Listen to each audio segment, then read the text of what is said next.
Estamos en directo, son las 9:30 de la mañana. Buenos días a todos. Iniciamos un nuevo programa de Diálogos OECA, evento televisivo del Observatorio Empresarial para la Consecución de la Agenda 2030, aquí en SEA Televisión.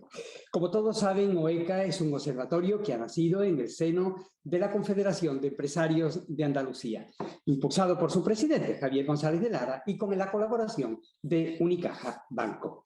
Gracias a Unicaja Banco. Hoy vamos a hablar de cooperación al desarrollo internacional.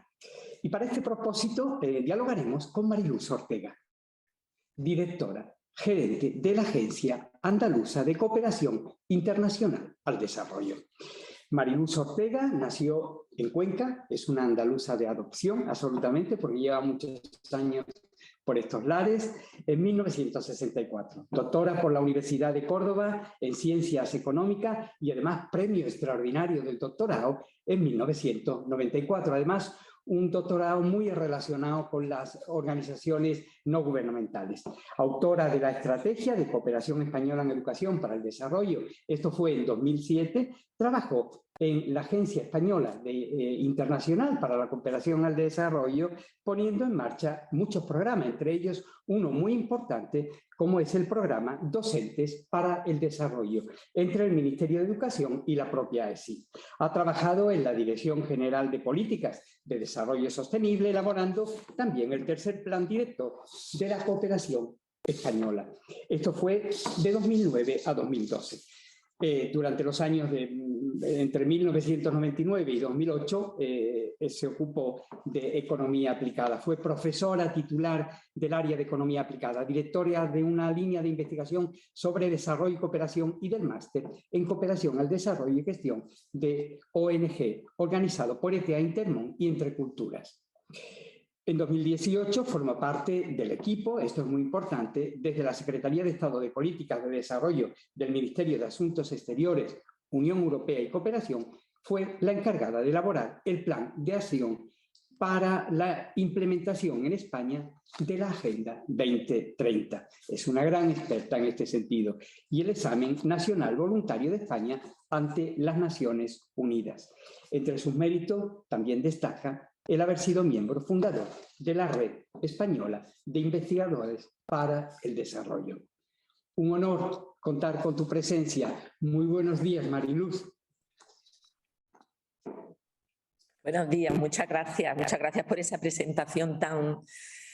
Bueno, la vida, un trabajo muy en equipo, trabajando en equipo por el desarrollo. O sea, Es tu estilo, de trabajar en equipo. Pero tengo que decir a los espectadores que he cortado mucho tu currículum, o sea, que es mucho más extenso. Normalmente los docentes lo inflamos mucho y los investigadores se inflan mucho, pero ya está. Yo creo que lo importante ahí sería que llevo toda mi vida trabajando en cooperación al desarrollo por vocación. Y es la suerte, ¿no? Cuando tú tienes un trabajo que te gusta. Porque te pagan por algo que te gusta, o sea que es maravilloso. Y lo haces con pasión. Gracias. En este diálogo también nos acompañará, como en otras ocasiones, Enrique Lleves. Como todos sabéis, es director del Instituto de Estudios de Naciones Unidas y coordinador oficial de la ONU en España para el aniversario, en este caso, todo lo que ha sido el 75 aniversario de la Fundación de Naciones Unidas. Lleves ha desarrollado, como siempre digo, una dilatada carrera profesional tanto en los medios de comunicación como en Naciones Unidas. Ha trabajado para Televisión Española, para el Grupo Z, donde fue corresponsal en Londres, así como para la cadena BBC y para Reuters Televisión, en la capital británica. Fue enviado especial en diferentes países de África, Asia y América Latina. Importante fue su trabajo en FAO y también los años que estuvo como portavoz de la presidencia de la Asamblea General de Naciones Unidas. Enrique, buenos días y muchísimas gracias por tu presencia. Hola, buenos días. Encantado de estar aquí y compartir el panel telemático con Mariluz Ortega.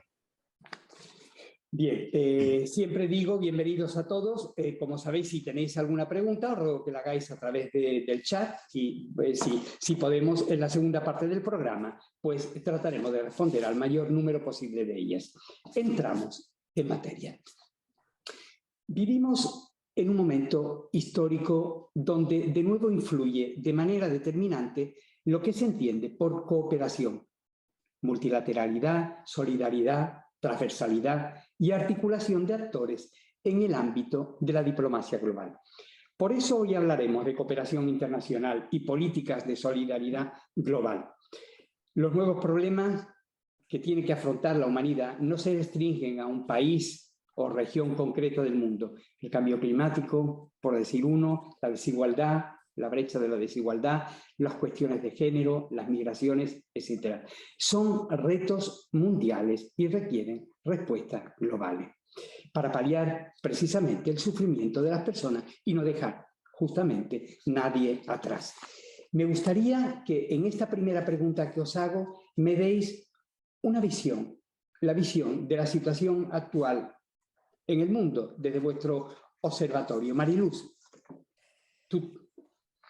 Realmente el mundo en el que vivimos es un mundo complejo, un mundo globalizado donde todo está interconectado, donde los problemas mundiales existen cada vez más y aunque nosotros vivamos en nuestra ciudad y prácticamente a lo largo de nuestra vida todo parezca igual, desde que nos levantamos por la mañana, simplemente a la hora de comer, el desayuno, el ejercicio incluso de lavarnos los dientes, estamos utilizando productos ya que no son de aquí, que son de otra parte del planeta.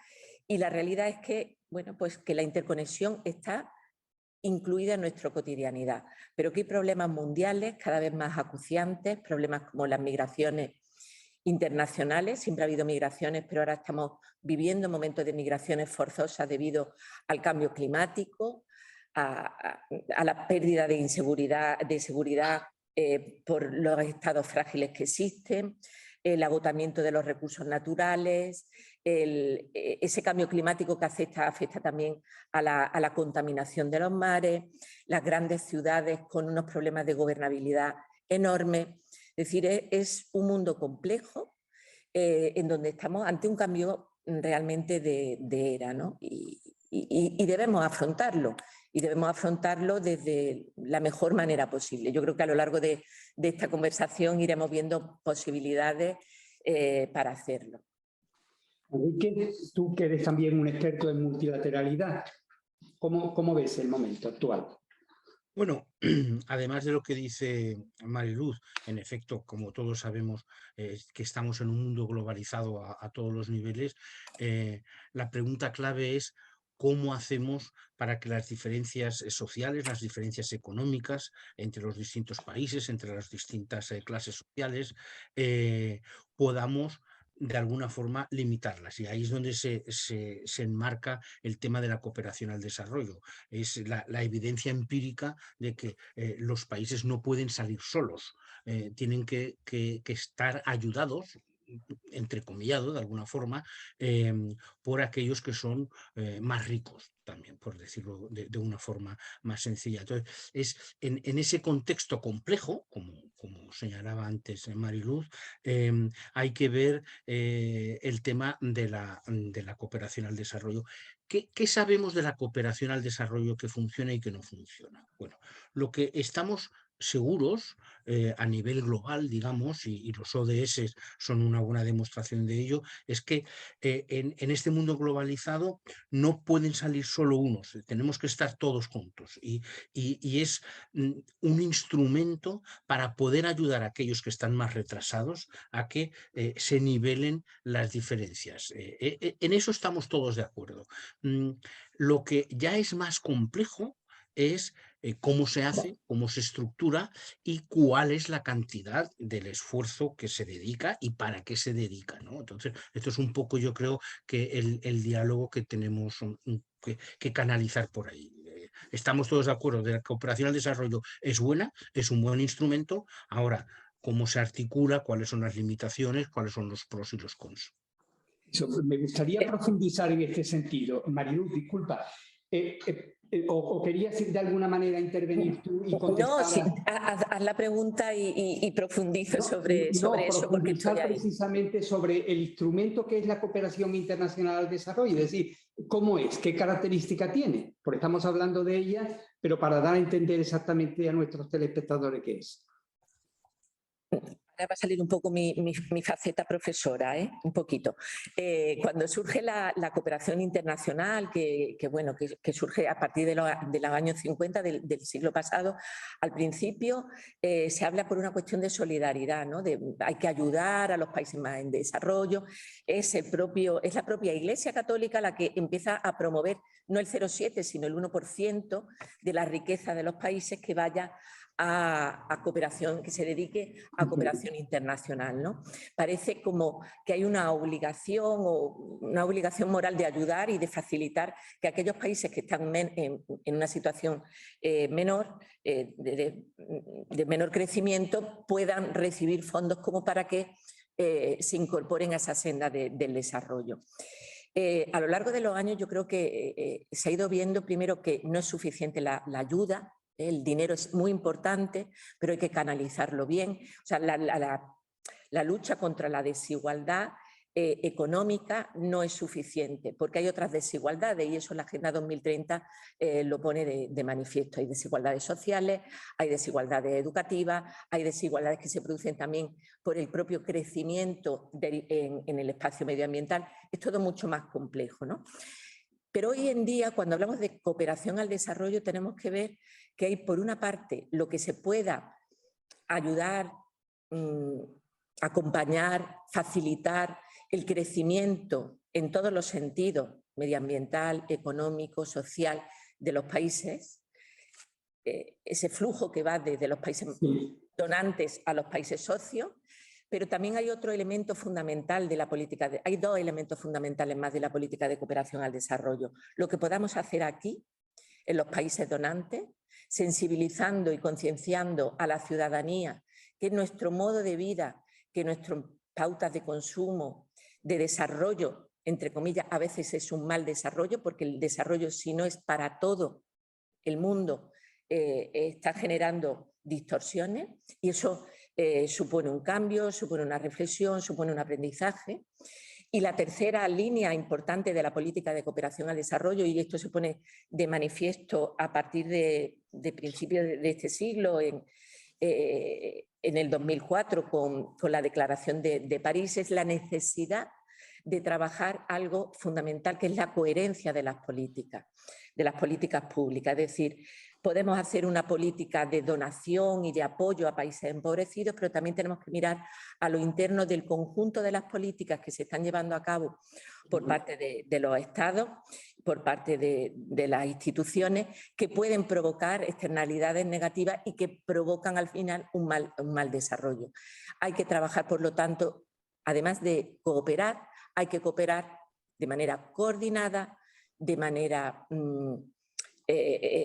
conjunta, buscando realmente que el efecto final sea realmente el que queremos, porque podemos ahogar, y a veces ha ocurrido así, a países dándole mucho dinero, pero al final no ayudándoles, generándoles las capacidades y las competencias necesarias para que ese dinero al final genere lo que queremos, que genere bienestar y desarrollo para la población.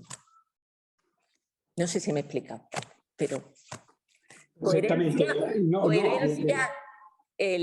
cooperación, tal y como entendemos, y sensibilización a la ciudadanía. Yo creo que esos serían los tres pilares claves ahora mismo de una buena política de cooperación al desarrollo. Enrique, ¿tú quieres añadir algo? Bueno, yo siempre, y esto es poco académico, lo que voy a decir, yo divido, cuando hablamos de la cooperación al desarrollo y se habla es útil, no es útil, es suficiente, es un tema complicado, complicado. Entonces, yo divido en dos ámbitos la discusión, es decir, la ayuda, la cooperación al desarrollo a nivel macroeconómico, esa es muy complicada, porque en realidad en los países los únicos actores que a nivel macroeconómico pueden cambiar el estatus, pueden cambiar la situación a nivel macroeconómico son los gobiernos. Entonces, el resto son gotitas en el mar. Y los gobiernos con todas sus complejidades, casos de corrupción, casos de... O sea, los intereses de los países donantes no son los mismos intereses que los países receptores muchas veces, y el análisis de los últimos 40 o 50 años de ayuda al desarrollo está siempre la pregunta del $1.000.000. ¿Ha servido para algo? ¿Ese dinero realmente ha cambiado, ha funcionado? Ese es un tema complejo que podemos abordar ahora. El segundo es el que yo llamo a nivel personal. Es decir, si por poco que tú estás ayudando a comunidades muy vulnerables y les estás ayudando, bueno, pues bienvenido sea eso. No sé si quizá es mejor eso que comprar aviones de combate o carros de combate para dar golpes de Estado. Y yo siempre pongo una anécdota. Cuando yo era director de la FAO aquí en España, teníamos un programa con Televisión Española muy bonito, muy interesante, de recaudación de fondos, ¿no? Entonces, la única fórmula de recaudar los fondos, y eso Mariluz lo sabe, es tener que ponerle una cara a la gente, ¿no? Entonces, nosotros decíamos, bueno, para recaudar fondos, lo que vamos a hacer es que le vamos a explicar a usted los proyectos, a quién van dirigidos, cómo y por qué. Y teníamos unos microproyectos de entre 3.000 y 5.000 euros cada uno, que ayudaban a comunidades muy vulnerables, ¿no? Entonces teníamos, por ejemplo, yo visité uno de los proyectos en Burkina Faso, donde a un grupo de mujeres simplemente se les daba secadores, o sea, para el pescado, ¿no? La gente pesca y no se puede mantener el pescado. Entonces, una fórmula era, con estos hornos, las mujeres conseguían garantizar una vida más duradera y comercializar, etc. Entonces, yo recuerdo que teníamos una gran discusión interna en la FAO, porque los economistas, los planificadores, los expertos en ayuda al desarrollo decían, eso no sirve para nada. O sea, son gotitas en un mar que no consiguen cambiar el status quo, la situación. Pero hablando con este grupo de mujeres, yo me acuerdo una mujer de Burkina Faso que me dijo, ustedes me han dado la libertad. Y yo dije, ¿cómo que le hemos dado la libertad? Decía, pues sí, porque yo hasta ahora dependía siempre de mi marido para hacer cualquier cosa, y con este grupo de mujeres estamos recaudando una serie de fondos que nos da un margen para poder ser independientes y trabajar en lo que queremos y de forma independiente. Claro, ahí es donde digo yo, bueno, pues serán gotitas, pero por lo menos están ayudando y teniendo un efecto a nivel local. Ese es el debate. Ese es el debate, es decir, cuánto es útil canalizar fondos a nivel macroeconómico, pero que realmente a lo mejor no están llegando a los receptores. Ahí yo cuántas veces me dicen, pero sirve, a veces me preguntaban, como hice la tesis doctoral sobre ONGDs, me pregunta a mucha gente, pero bueno, dime a quién le doy dinero.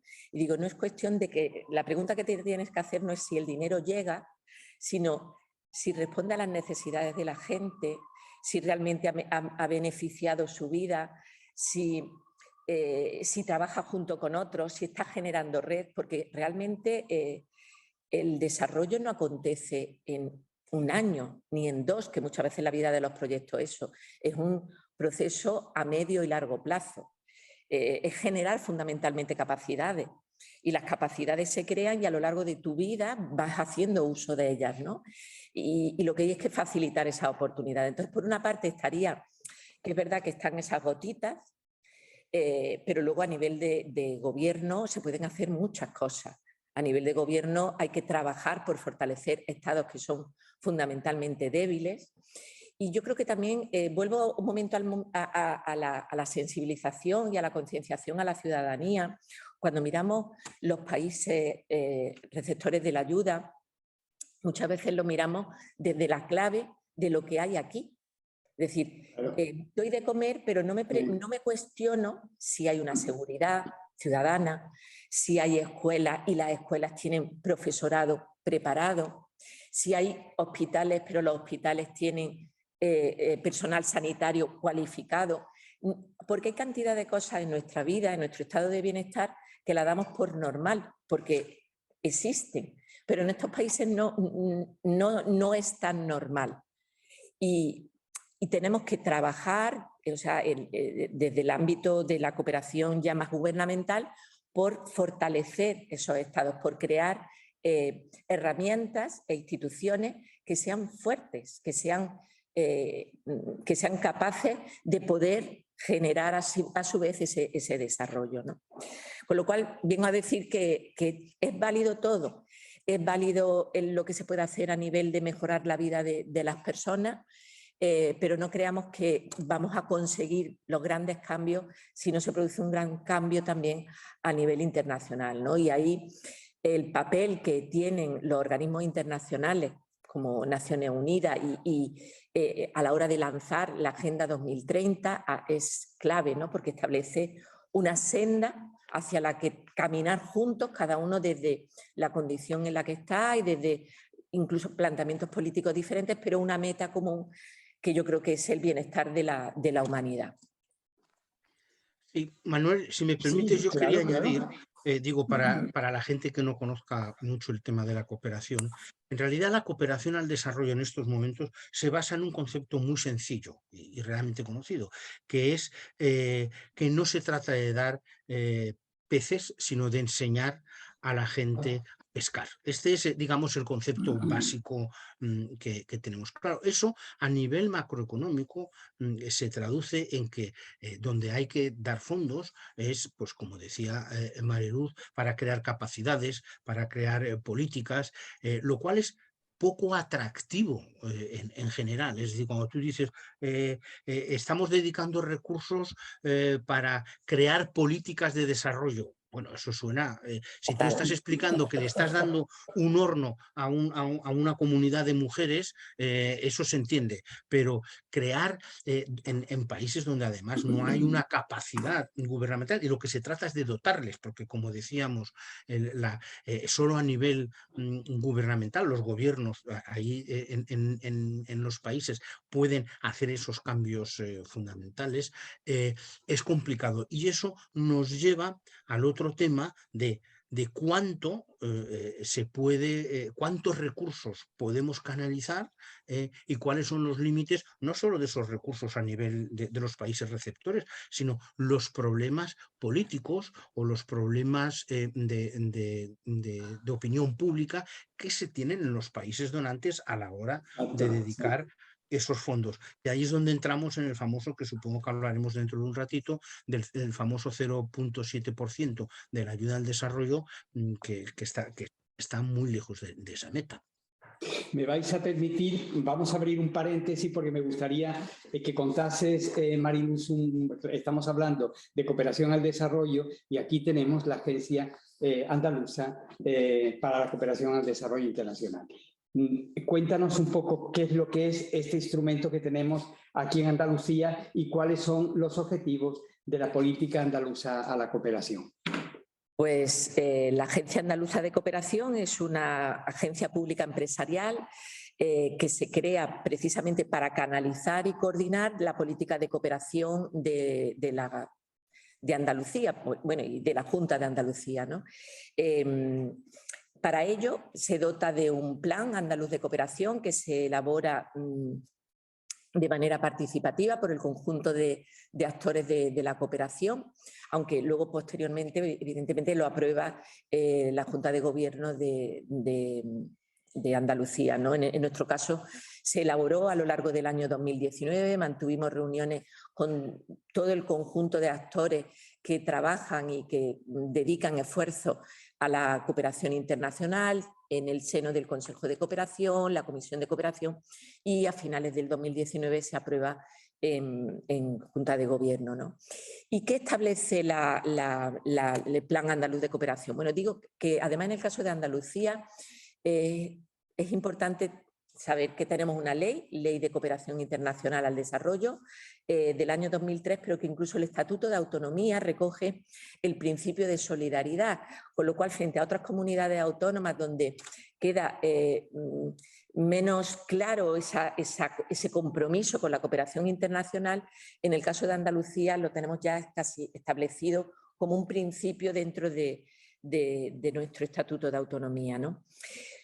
¿Qué priorizamos en este plan, que es el plan 2019-2023?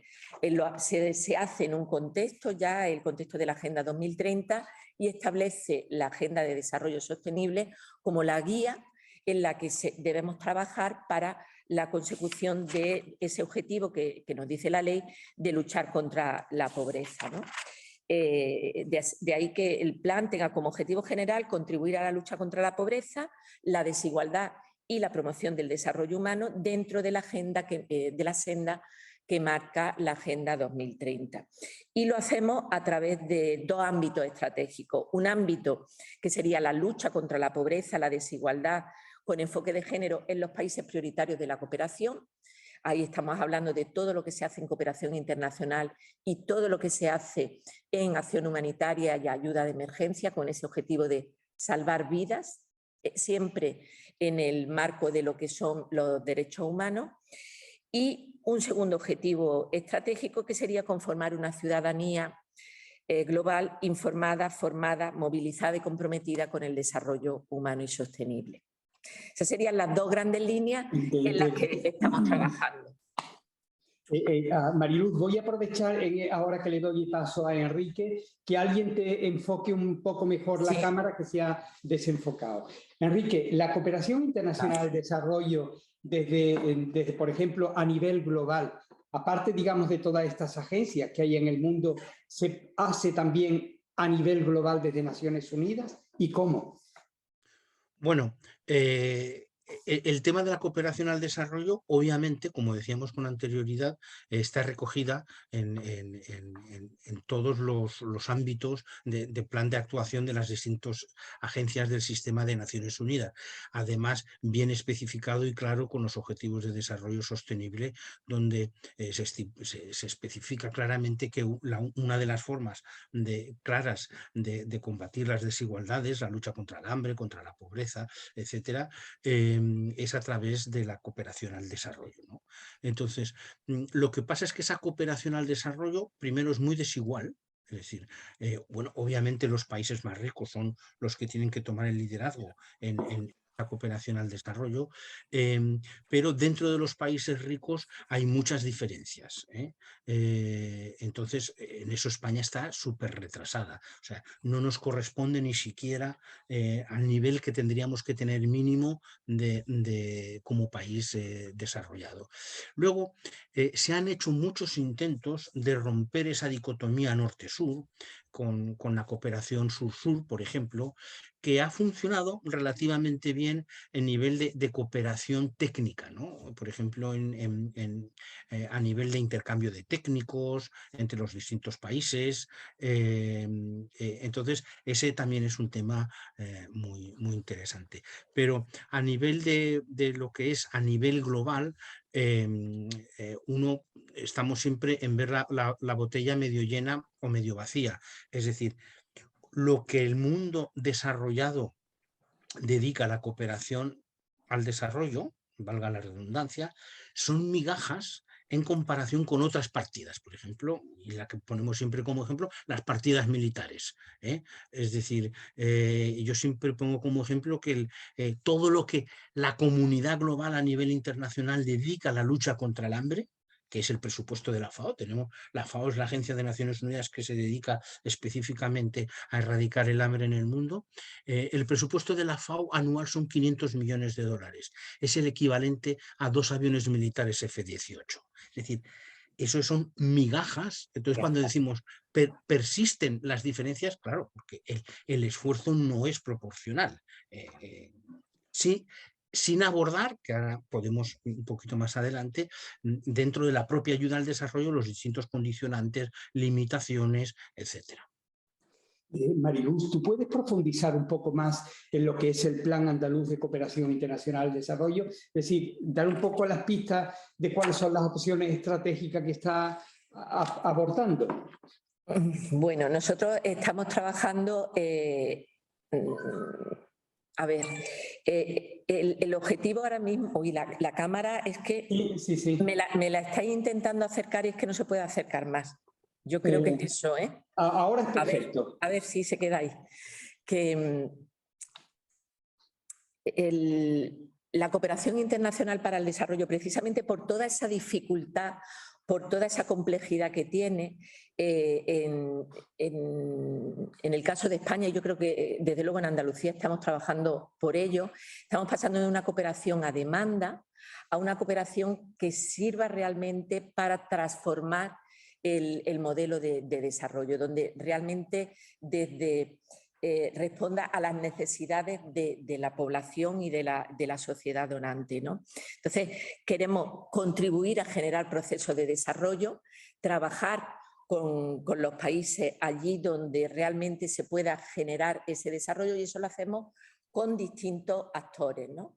Es verdad que tenemos una parte que, como agencia pública empresarial, que sería toda la línea de subvenciones y apoyo a entidades, pero también hay una parte muy importante que como comunidad autónoma estamos llevando a cabo, que es toda la cooperación directa que como gobierno autonómico podemos hacer con los países socios para fortalecer esa institucionalidad, ¿no?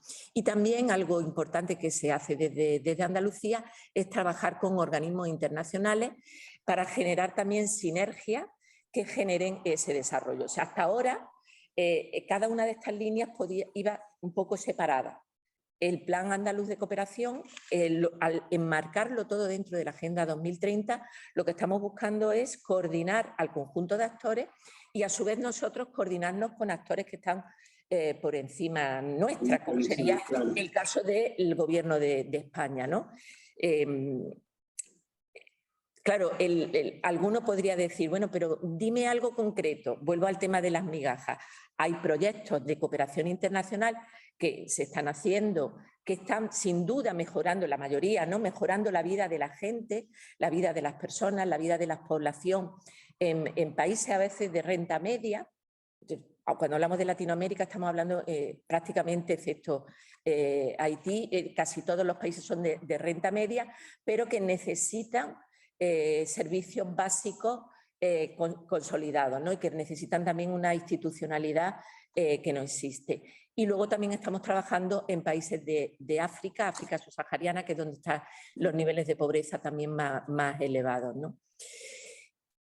¿Cuáles serían los grupos de población, Mariluz, a los cuales van destinados este plan?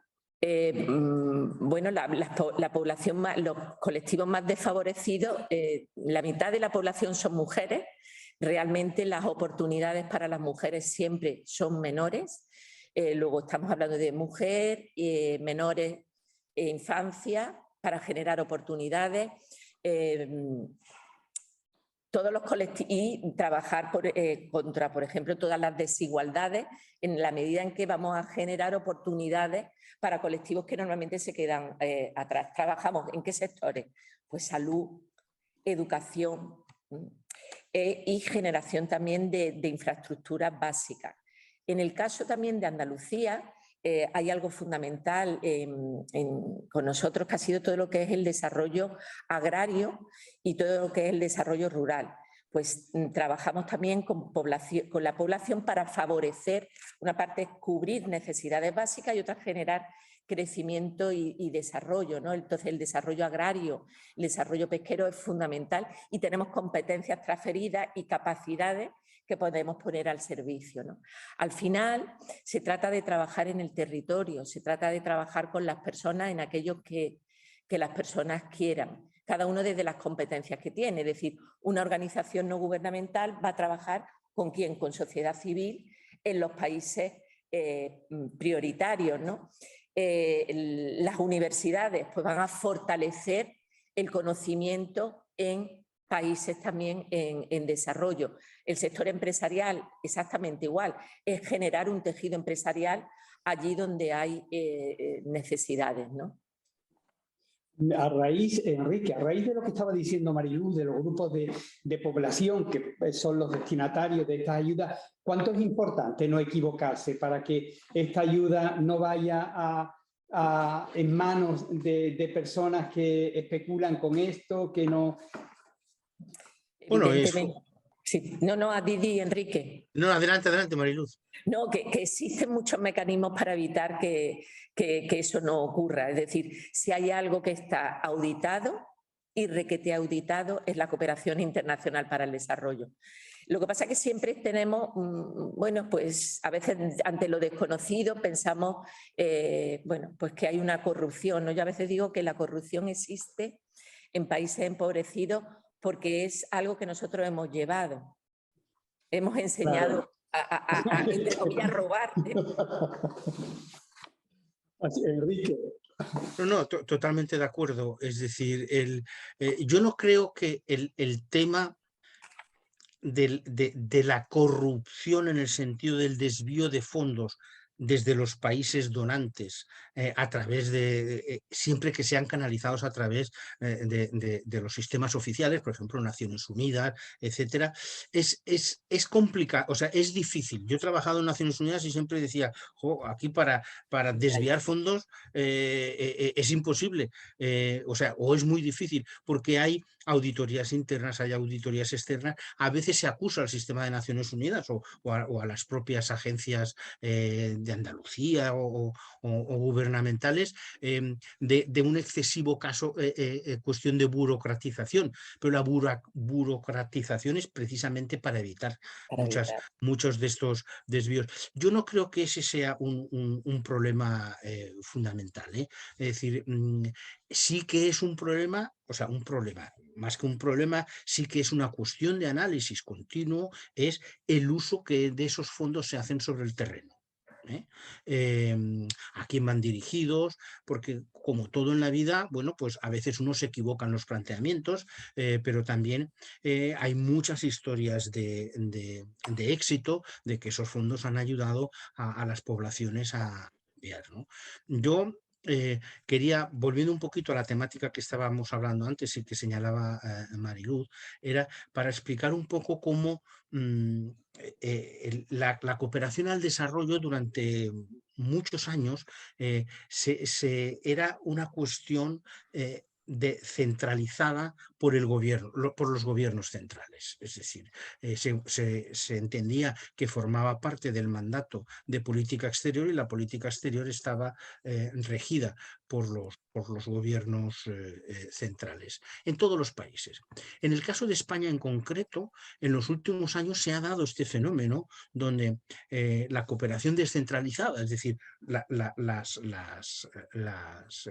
autonomías, los municipios querían participar de alguna forma en este acto de solidaridad, lo cual es muy positivo, y habrían estos frentes donde al principio el gobierno central era muy reticente, porque lo que no controla un gobierno, sea el gobierno que sea, te digo porque por los años de experiencia no les hacía mucha gracia, pero con el tiempo hemos visto que eso sí es un dato positivo, porque se añade, ¿no? Digamos que el reto en estos momentos es coordinar todo ese tipo de ayudas. Es decir, lo que un ayuntamiento pequeñito en Andalucía, con una autonomía en el País Vasco y con la política exterior del gobierno de España, sea todo una cosa coordinada de forma eficaz. Yo creo que ese es uno de los retos que tienen en estos momentos gente como Mariluz y como las distintas agencias de cooperación locales, donde tampoco es que se dispongan de muchos fondos, es decir, es más canalizar los fondos que hay para que sean lo más efectivos posibles. No creas, yo ahí sí añadiría algo, añadiría varias cosas. Primero, que en el caso de España, el hecho de que haya una cooperación descentralizada, canalizada a través de comunidades autónomas y entidades locales, es un valor y se ve como un valor. Ahora acabamos de pasar el informe del CAD, del Comité de Ayuda al Desarrollo, que se hace cada 4 años, un examen por pares, en donde bueno, países de la OCDE vienen a analizar y a valorar la política de cooperación y hacen un informe sobre la política de cooperación, en este caso de España.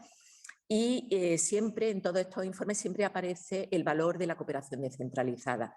En este caso, en este último examen, nosotros como Junta de Andalucía hemos estado bastante presentes y se valora muy positivamente el papel que tenemos. Estamos canalizando bastante dinero, pero es verdad que es muy importante, y lo decía al principio, la coordinación y la complementariedad. Es decir, en el caso de Andalucía, nuestra política de cooperación, nuestro plan de cooperación, lo que hacemos siempre está coordinado con el Gobierno de España. ¿Pero por qué? Porque el efecto multiplicador se da si vamos juntos. El efecto multiplicador se da si no hay externalidades. Si uno está dando por un lado y otro está dando por otro, al final desorientamos al receptor de la ayuda. Sin embargo, si vamos coordinados, es muchísimo mejor. Entonces nosotros siempre nuestra acción está coordinada con los planes que elabora con el conjunto de actores el Ministerio de Asuntos Exteriores y Cooperación a través de la Agencia Española de Cooperación. Y en terreno siempre estamos coordinados con ellos.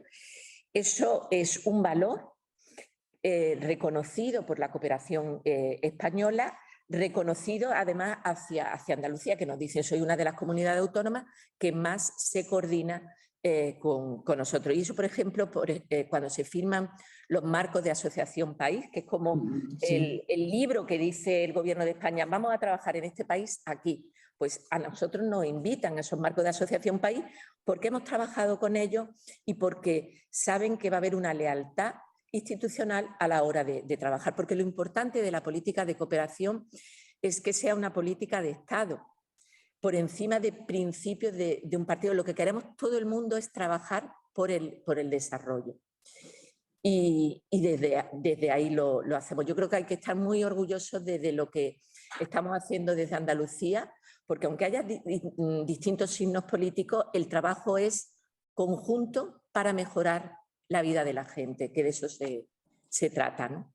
Mariluz, aprovechando de la pregunta que te hago sobre el papel que juegan las ONG, ¿se podría dar un caso que desde Andalucía se canaliza a través de una ONG una cooperación con una zona como Burkina Faso, por ejemplo, y esa misma ONG en el País Vasco o en Cataluña también coja fondos para, de alguna manera, para esa misma zona? ¿Cómo se articula esto? Precisamente por aclararlo, ¿a través de lo que es el gobierno central o cómo se hace? Vamos a ver, a nivel de comunidades autónomas, nosotros estamos bastante coordinados, conocemos, pero el proyecto, en el caso por lo menos de Andalucía, nosotros financiamos el 100% del proyecto y todo, absolutamente todo, se tiene que justificar con factura, con documentación. Es decir, ¿es posible que una ONG trabaje en Burkina Faso con fondos de la Junta de Andalucía y en la misma zona esté implementando un proyecto complementario a este con dinero del País Vasco? Pues sí, muy probable, pero no es el mismo proyecto, no estamos financiando dos veces la misma cosa, no estamos pagando sobresueldos, eso no existe porque está todo documentado. No es posible.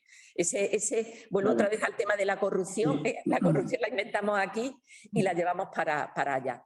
Es lógico que una organización intente bueno, pues, canalizar, porque además las organizaciones no gubernamentales responden a la sociedad de allí donde está y puede tener implantación en una comunidad autónoma, implantación en otra y responder a las necesidades y al deseo de unos y otros. Pero eso no es así. Y si ocurre, y si ocurriera, bueno, es que ya digo que es que el nivel de fiscalización es altísimo. El nivel de fondos que nos devuelven las organizaciones no gubernamentales por por no haber realizado su trabajo es muy bajo. A lo mejor al final de año tenemos 10.000 euros de reintegros, pero los reintegros son porque habían presupuestado que iban a gastar A y hay 10.000 euros que al final no gastan y nos lo devuelven. Es así, o sea que no, Claro. no hay.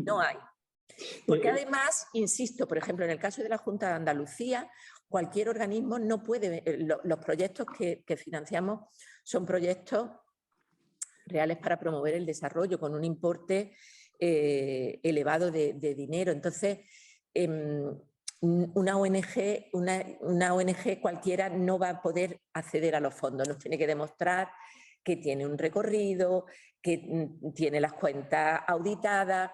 Es complicado. Es complicado, ¿eh? O sea, ese grado, eso no ocurre, no ocurre ya. Sí, puede ocurrir no sé, pero aquí no ahora mismo. Es importante entonces esto que subraya, que son proyectos donde van plenamente justificados. Es decir, y se le pide de alguna manera la justificación a esa ONG que lo está haciendo. Justificación y auditoría externa, además. Y una evaluación también externa. Es decir, en el caso de Andalucía es que a nivel de transparencia es importante. La transparencia comienza al principio. Es una convocatoria, ahora saldrá la semana que viene una convocatoria en régimen de concurrencia competitiva con un comité de valoración donde hay una... pues se siguen bastantes criterios, se tarda mucho en valorar, pero porque hay muchos elementos que hay que valorar a la hora de determinar quién va a poder acceder al final a los fondos. Desgraciadamente se presentan muchísimo, o afortunadamente se presentan muchas más de lo que fondos que tenemos, ¿no? Desgraciadamente porque no tenemos más fondos para dar.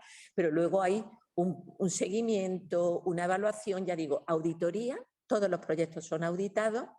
Y además les pedimos una evaluación externa, además de la auditoría, ¿eh? Muy bien. Enrique, si no añades nada, paso a otra pregunta. A eso y a las universidades, y también, que hay concurrencia competitiva desde el año 2020. Las universidades también están en régimen de concurrencia competitiva y exactamente igual, auditoría y evaluación. Evaluación, perfecto. ¿Qué papel juegan? Hemos hablado de las ONG. ¿Qué papel juegan entonces los agentes sociales, las empresas en este caso? ¿Hablo yo? Sí, Enrique, no sé si tenías que añadir algo a lo que habíamos dicho. Adelante, Mariluz. No, el tejido empresarial es fundamental, fundamental. Fundamental porque el desarrollo al final es generar riqueza y quien tiene capacidad para generar esa riqueza y para redistribuirla, además de los estados, es el tejido empresarial generando empleo, generando bienestar, ¿no? En ese sentido hay que acompañar, yo creo que el trabajo que desde las entidades de cooperación se pueden hacer al sector empresarial es muy importante, porque es acompañar sobre todas esas externalidades que se pueden generar a la hora de generar riqueza aquí o también a la hora de incentivar a la implantación de esa empresa o ese tejido empresarial en países socios, generando también ese desarrollo y esa riqueza, ¿no? A este propósito hay una pregunta que nos hace Jesús Bores, que dice, los que trabajamos con cooperación y empresas internacionales, vemos que en Andalucía hay poca cooperación público-privada, dice. ¿Por qué Stenda y la Agenda no colaboran más? Hace la pregunta él. ¿Por qué no hay una mayor colaboración y gestión coordinada de recursos en nuestras acciones internacionales? Es la pregunta de un telespectador.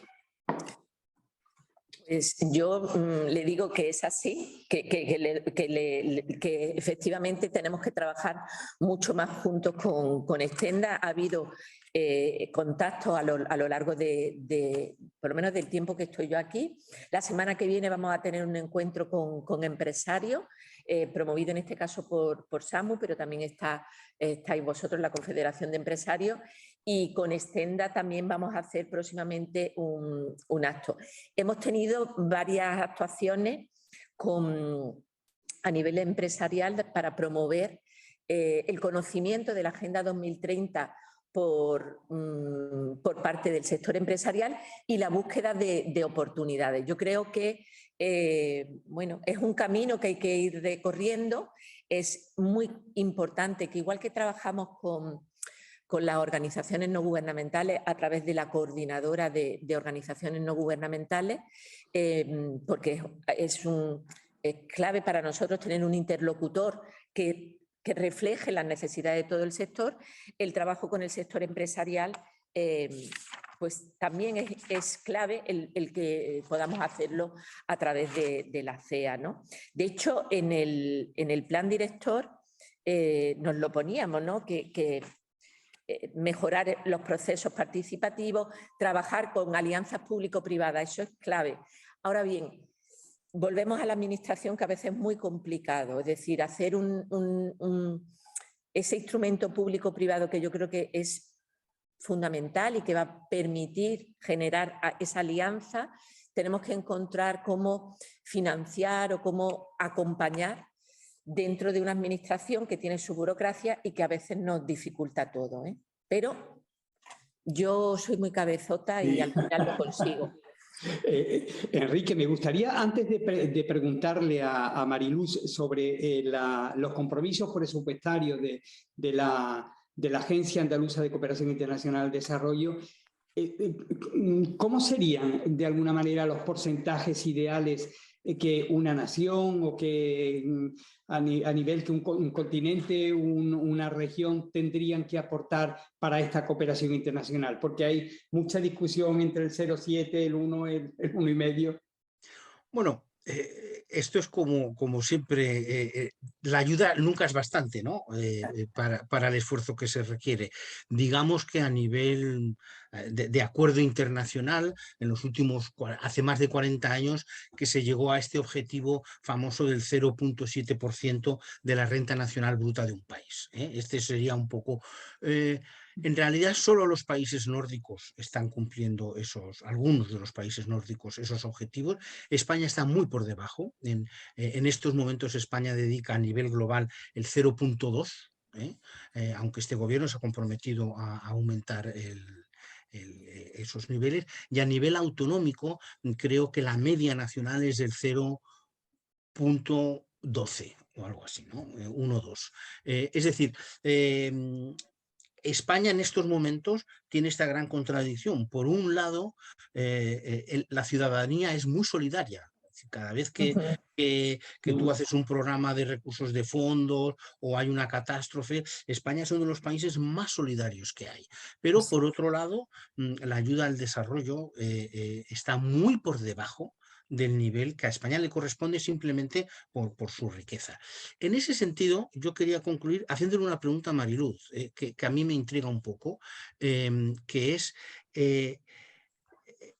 En este contexto donde sabemos que los ciudadanos son muy solidarios, es muy difícil luego políticamente justificar la ayuda al desarrollo, porque se cae siempre, o sea, en todos los países, por muy ricos que sean, tenemos nuestros propios problemas y nuestras propias desigualdades. Entonces, hay mucha gente que dice, ¿y por qué le manda usted ese dinero a Burkina Faso y no lo dedica a mis agricultores en tal sitio de Andalucía? Entonces, la pregunta que yo le quería hacer es, hoy por hoy, Mariluz, ¿la ayuda al desarrollo se rentabiliza políticamente? ¿Da votos o no? ¿O es más un problema? Yo soy directora gerente de la Agencia Andaluza de Cooperación. Yo creo que hoy por hoy no da votos, pero hace ya tiempo que dejó de dar votos. Yo creo que pero es lógico, es decir, que a la hora de votar hay muchos elementos que se tienen. Por eso defiendo que debe ser una política de Estado. Es decir, que está por encima de un interés partidista. En el momento del voto, la persona mira lo inmediato y es lógico. Entonces, es absurdo plantear la política de cooperación frente a otras políticas de bienestar, porque esa mirada a medio y largo plazo requiere otro contexto que quizás no está, pero que es una obligación, es un deber moral de los Estados el hacer el trabajar en cooperación al desarrollo. Y realmente, claro, si miro las cantidades fuera de contexto, digo, uff, qué barbaridad, cuánto dinero, un proyecto, 300.000 euros. Eso es una gota, ¿eh? Claro, 300.000 euros para promover el acceso a la salud en una población, pero en un hospital es que 300.000 euros es una gota y sin embargo se hacen millones de cosas con ese dinero, ¿no? Eso es algo también de educación por parte de los partidos, ¿no? El promover, pero creo de verdad que deberíamos trabajar hacia hacerlo una política de Estado. Creo que es fabuloso el considerar que ya no es patrimonio de ningún partido, todos los partidos deberían tenerlo incluido y luchar por garantizar y por promover, porque también es un deber moral de los Estados el trabajar por el bienestar del mundo en el que vivimos, ¿no? Porque la interconexión existe y tenemos que trabajar así. A nivel presupuestario, ¿cómo estamos en Andalucía, Mariluz? Bueno, a nivel presupuestario yo creo que ha habido una pandemia que dificulta absolutamente todo, ¿no? Yo como directora gerente lo que puedo hacer es gestionar lo que tengo lo mejor que pueda. Y en ese sentido creo que a lo largo de estos 3 años podemos decir que estamos trabajando por mejorar enormemente la eficacia. Es importante que no que el dinero llegue, que llega, pero que llegue a tiempo. En un proyecto de cooperación internacional creo que es fundamental que cuando las personas lo formulan, piensen ahora, ahora abrimos la convocatoria, la semana que viene empieza a formular el proyecto. Ese proyecto responde a unas necesidades que detectaron en la población el mes pasado, hace 2 meses, lo formula, nosotros resolveremos para el verano y lo importante es que este mismo año, antes de que termine el año, el dinero esté ya en la población beneficiaria y trabajando. Eso, desgraciadamente, por los problemas de la burocracia, aquí en Andalucía no ocurría, es decir, se concedía el dinero, pero se tardaba a veces demasiados años en darlo. Eso provoca unas dificultades. Bueno, pues eso lo hemos solventado. Estamos trabajando de forma coordinada con organismos internacionales, con los gobiernos de los países socios, con la cooperación española. Entonces, esa mejora en la eficacia, en la gestión, es lo que yo puedo decir que sí que estamos haciendo. Evidentemente, si hubiera más dinero, podríamos hacer mucho más, mucho más. Creo que la pandemia también requiere un compromiso de solidaridad por parte de todos los países para aumentar esta cuantía, pero ya digo que sí. Mariluz, telegráficamente, porque estamos ya acabando, ¿cuáles son los países donde se está volcando en este sentido o donde más está trabajando la agencia? Bueno, pues la agencia está trabajando más en todos los países centroamericanos, latinoamericanos, en Perú, también Bolivia, Latinoamérica y África subsahariana, Mozambique, Senegal y Marruecos. Estamos trabajando fundamentalmente en estos territorios, respondiendo a las demandas de la propia sociedad andaluza y también a las capacidades que nosotros tenemos, ¿no? Muy bien, es que el tiempo se nos ha agotado, se nos han quedado infinidad de cosas en el tintero, así que tendrás que volver otra vez porque tenemos muchas cosas todavía que preguntarte, pero me gustaría que tanto Enrique como tú dieseis como una pincelada final, un resumen de lo que ha sido esta conversación. Enrique, por favor. Pues mira, muy rápidamente, yo creo que el tema de la cooperación al desarrollo es muy positivo, hay que potenciarlo y que en estos momentos está limitado, en el caso de España sobre todo, por la cuantía que se le dedica a esta herramienta tan eficaz para cumplir los objetivos de desarrollo sostenible. Mariluz. Pues unido a eso, yo diría a toda la gente que nos está escuchando que confíen, que se pregunten, que se cuestionen qué puedo hacer. El sector empresarial puede hacer mucho. Desde la agencia estamos abiertos a trabajar conjuntamente con el sector empresarial. Es fundamental generar un tejido empresarial en los países socios. Son países mucho de renta media en donde hay cantidad de oportunidades que podemos hacer, pero podemos hacer bien, generando el bienestar. Y que también la gente esté orgullosa de lo que se está haciendo desde Andalucía. Hemos mejorado mucho, hemos trabajado para mejorar esa eficacia y esa eficiencia y ojalá podamos implementar cada vez más proyectos y aumentar la ayuda.